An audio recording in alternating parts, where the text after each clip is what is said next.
ito na po yung part 2. So, sa mga nanonood nito, bawal na ako makalive kasi wala ako ng phone number, kaya dito na lang. So, please mag-subscribe na po kayo dahil gusto ko makakuha ng 100 subscribers ang maka-celebrate kami ng tita ko. So, feeling ko hanggang August to matatapos. Ay, mali! Over na pala yung bagyo sa Thursday.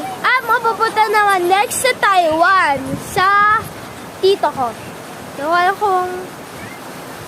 Okay, tapos ang Taiwan ano naman? Malay ko, tapos na ata. So, basta mag-record na lang ako habang bakasyon ko pa lang. Bye!